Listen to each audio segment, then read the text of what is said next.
Hello guys, welcome back to my channel. In today's video I'm going to talk about Samyang. It's Samyang 85mm f1.4 for Sony E mount, and I have to tell you that I'm going to sell this lens, and in this video I will tell you why. In general, this lens is a great lens. It's very good design. I love design of this lens. It's made of metal, it's made of glass, it looks beautiful, it looks definitely amazingly. It's weather sealed, it has a little rubber gasket in here. It's also for E-mount, it's made for full frame cameras, but you can also use it on a APS-C. And I need to tell you that at the beginning of my photography journey, this was my dream lens, and I was watching a bunch of YouTube videos about this lens, and it's a budget lens, of course. It's 85mm, it's f1.4, and I think that this is the point of the whole video. It's so 1.4 is better than f1.8, but here is a little trick with this lens, because it's quite cheap for this f1.4, and so I decided to buy it especially to have this f1.4. That was the point of this lens, and in some videos I saw that people was talking about cons of this lens, some people was talking about pros of this lens, and now I've got it and I can tell my think about this. And before I go to the point, I was having this lens for once, I sold it, and then I bought it again, but I bought it for made some few videos, because I already knew that I will sell it. So I am owner 2 times of this lens, and today I decided to sell it again. So in general, it has f1.4. It gives you amazing bokeh, but and here start the list. At f1.4, it's quite soft lens. So when I was making some shots, especially shots of my rabbits, which I will show you now, I saw that when I was going at f1.4, even if the focus point was on the eye, for example, I didn't see that this image is sharp. I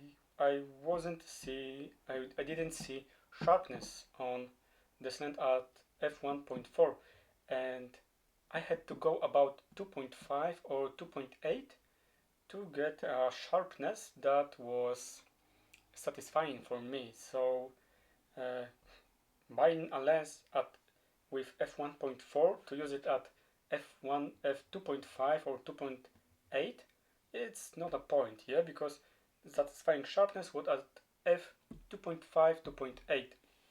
So that was the point to buy a Tamron 70 to 180 f2.8, but it's not a video about Tamron right now. So the sharpness of this lens is not satisfying for me. The second thing, this lens gives you quite much chromatic aberration.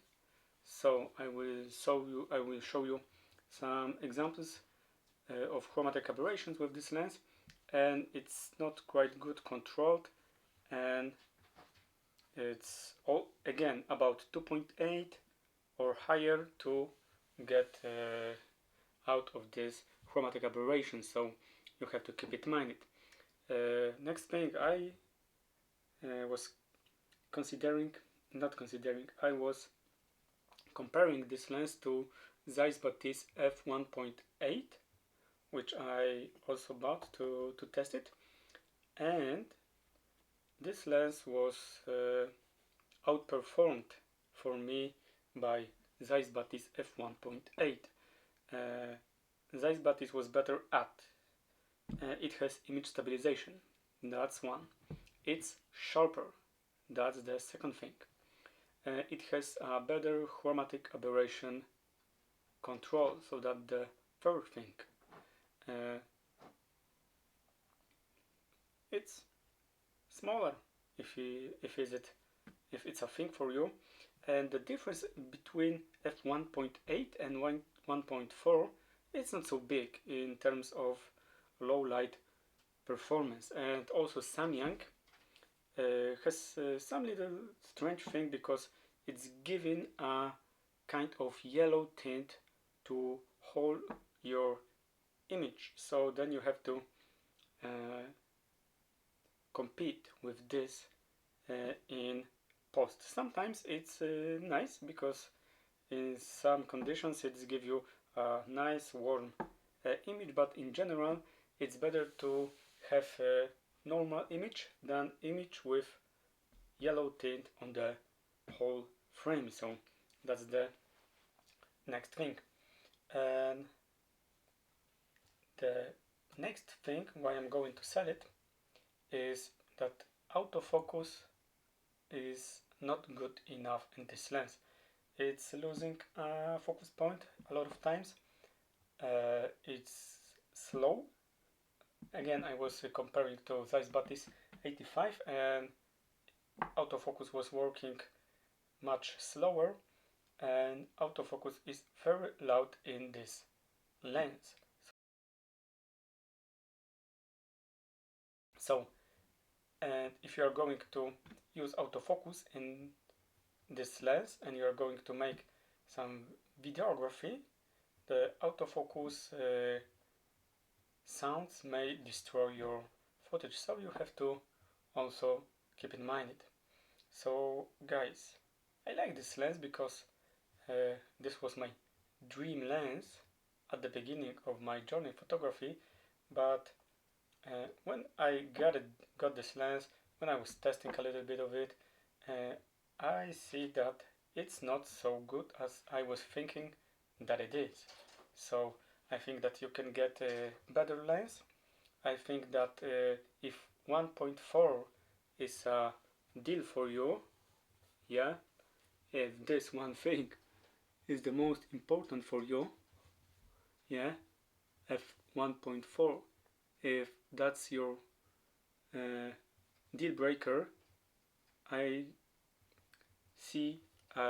going to tell you that it's not a deal breaker, because f1.8 will give you also plenty of bokeh. It will give you a lot of bokeh, so you don't have to be worried about this, that f1.8 will not be enough.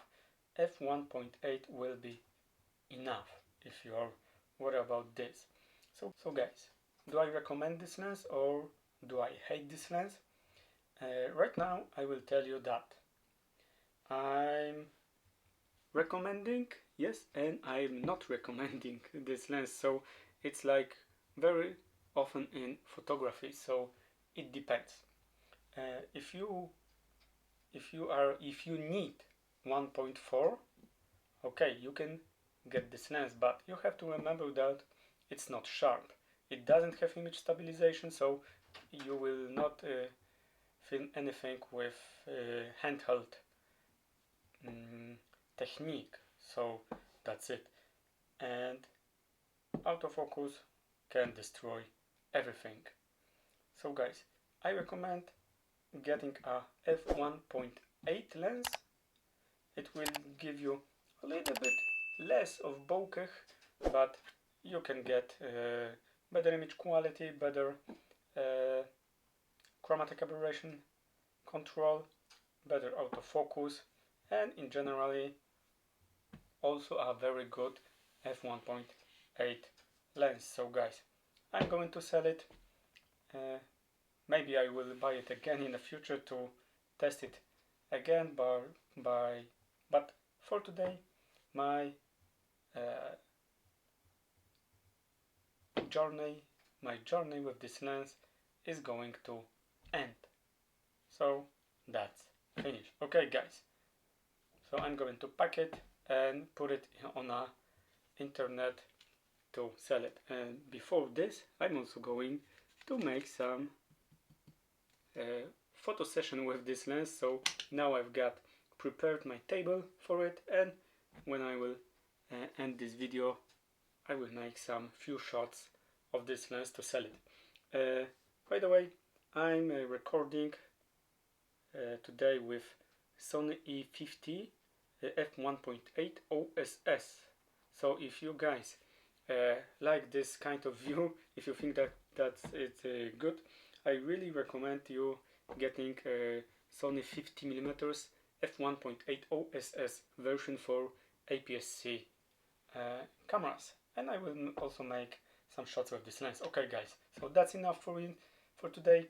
Thank you very much for watching. I hope that you will like, subscribe and comment below. See ya.